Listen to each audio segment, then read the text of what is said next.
إن الحمد لله نحمده ونستعينه ونستغفره ونعوذ بالله من شرور أنفسنا ومن سيئات أعمالنا من يهده الله فلا مضل له ومن يضلل فلا هادي له أشهد أن لا إله إلا الله وحده لا شريك له وأشهد أن محمدا عبده ورسوله اللهم صل وسلم وبارك على نبينا محمد وعلى آله وصحبه أجمعين. Ikhwan fiddin, azakumullah.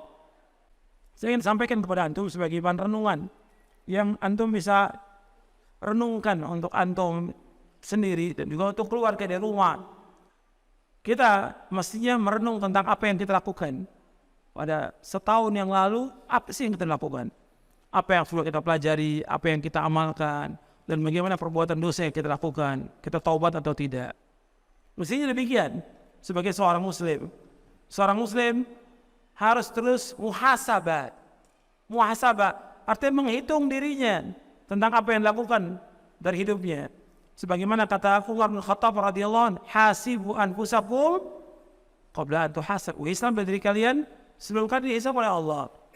Ada satu hadis, itu sekian banyak hadis untuk bahan renungan kita. Itu Nabi SAW bersabda, SAW, untuk renungan bahwa kita ini pasti akan ditanya oleh pada hari kiamat. Apa yang sudah kita lakukan di muka bumi ini? An-Nabi Al-Aslami radhiyallahu anhu, qala Rasulullah SAW, la tazulu qadama abdin yawmal qiyamati hatta yus'ala an umrihi fima afna wa an ilmihi fima fa'ala وعن ماله من أين اكتسب وفيما أنفقه وعن جسمه فيما أبلاه أخرجه الترمذي وقال الترمذي هذا حديث حسن صحيح. Dari Abu Barzah Al-Aslami radhiyallahu anhu, ia berkata, telah bersabda Rasulullah SAW, tidaklah bergeser kedua kaki seorang hamba nanti pada hari kiamat, melainkan Allah akan tanyakan tentang 4 pertanyaan. Yang pertama, Allah akan tanyakan tentang umurnya, dihabiskan untuk apa. Yang kedua, tentang ilmunya, diamalkan atau tidak. Yang ketiga, tentang harta, dari mana dia peroleh dan kemana dihabiskan. Dan yang keempat, capeknya, lelahnya, letihnya untuk apa. Hadis ini diriwayatkan oleh Imam At-Tirmidzi, dan Tirmidzi berkata hadis ini hasan sahih. Diriwayatkan juga oleh Imam Ad-Darimi dan disahihkan juga oleh Syekh Al-Albani rahimahullah dalam kitabnya Silsilah Hadits As-Sahihah. Anda perhatikan di sini, Nabi SAW menyebutkan dalam hadis ini ada 4 pertanyaan. Ini untuk semua, untuk saya dan untuk antum semuanya. Bahwa tidak bergeser kedua kaki seorang hamba, maka akan ditanyakan 4 pertanyaan. Kalau disebutkan 4, bukan sebagai pembatas 4. Banyak pertanyaan yang akan ditanya. Yang asas sekali, yang asas masalah tauhid kepada Allah akan ditanya. Yang kedua akan ditanya bagaimana kita mengikuti Rasulullah atau tidak. Itu yang asas sebelum pertanyaan-pertanyaan yang lain. Sebagaimana kata Imam Al-Qayyim di dalam kitabnya, Allah akan tanyakan kepada manusia 2 perkara. Yang pertama, madza kuntum ta'budun? Yang kedua, wa madza ajabtumul mursalin? Yang pertama, bagaimana kalian beribadah kepada Allah? Yang kedua, bagaimana kalian menyambut seruannya para rasul? Arti yang pertama, bagaimana kalian mentauhidkan Allah? Yang kedua, bagaimana kalian, apakah kalian mengikuti Rasulullah atau tidak? Yang akan ditanya. Kemudian ditambah lagi dengan pertanyaan yang lain, di antaranya 4 pertanyaan ini sebagai renungan. Yang pertama, umur kita. Anda coba, umur ini antum habiskan untuk apa? Jadi umur itu dihabiskan untuk apa? Coba, selama berapa tahun antum ini hidup, dihabiskan buat apa? Ada yang habis buat makan, buat main, buat nonton, buat jalan-jalan, ya, buat olahraga, buat ngobrol, buat SMS, ya, buat segala macam nih, Facebook, chatting, segala macam sudah habis waktunya. Ditanya, buat apa waktunya?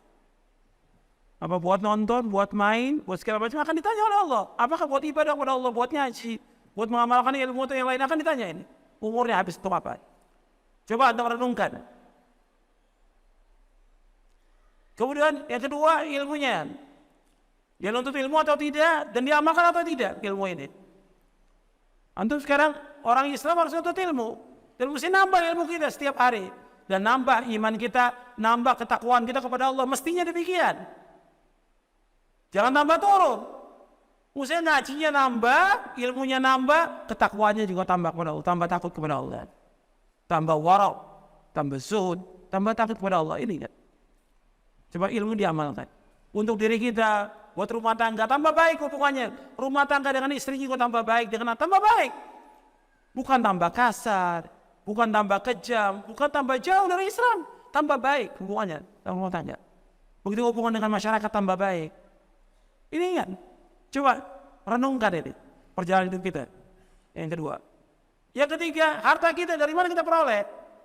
Dari yang halal atau yang haram? Kita cari maisha ini halal atau haram? Coba renungi, pekerjaan kita ini halal atau haram? Uang yang masuk ke kita, uang siapa?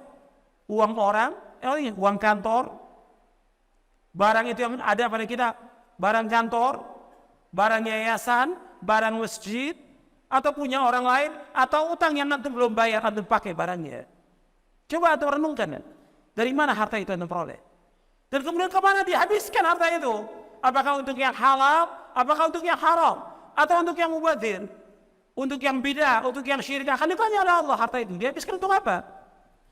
Apa dihabiskan untuk mubadzir? Seperti banyak kaum muslimin, dia habiskan uangnya untuk merokok, untuk bidah. Ini haram, rokok haram. Sepakat seluruh ulama tentang haramnya. Hatta Majelis Ulama Indonesia menjelaskan tentang haramnya fatwanya. Tinggalkan. Mubadzir itu namanya setan, dan gak ada manfaat sama sekali. Uang ini bukan uang kita. Uang ini harta yang diberikan Allah, yang memberikan kepada kita. Allah akan tanya kemana dihabiskan uang itu. Apakah untuk yang sia-sia, untuk yang foya-foya, untuk yang haram, atau untuk yang bidah, akan ditanya oleh Allah. Kemudian yang terakhir, yang keempat, yang akan ditanyakan oleh Allah pada hari kiamat, tentang capeknya kita, lelahnya kita, letihnya kita untuk apa? Kita capek untuk apa? Apakah capek untuk begadang, capek untuk nonton, capek untuk olahraga, capek untuk main, atau capek kita untuk membaca kitab Allah? Atau kita capek untuk membaca sunnah Nabi SAW? Atau capek karena kita berdakwah, mengajak umat kepada tauhid? Atau capek kita membantu orang-orang yang susah? Atau capek dalam melaksanakan ibadah haji atau umrah? Atau yang lainnya? Capek kita untuk apa? Untuk di jalan yang benar atau di jalan bid'ah dan syirik? Allah akan tanya tentang ini. Dan Nabi bersabda dalam satu hadis yang sahih yang diriwayatkan oleh Imam Ahmad dan Ibnu Hibban. Kata Nabi, likulli amalin syirrah wa likulli syirratin fatra, faman kana fatratu ila sunnati faqad ihtada wa man kana ila ghairi faqad halak. Sesungguhnya tiap-tiap amal itu ada masa semangatnya, ada masa lelah dan letihnya. Barang siapa semangatnya, lelah letihnya karena melaksanakan sunnahku, maka dia telah melakukan petunjuk. Dan barang siapa yang lelah letihnya, semangatnya bukan karena sunnahku, maka dia telah binasa. Faqad halak, dia telah binasa. Maka tinggal kita ingat, coba kita introspeksi pada diri kita. Kita jalannya benar atau enggak dalam hidup kita. Meskipun kita sudah intisab pada salaf, mengikuti Quran Sunnah, pahami salaf, tapi jalan kita benar. Cuma ada juga yang gulu, yang berlebihan.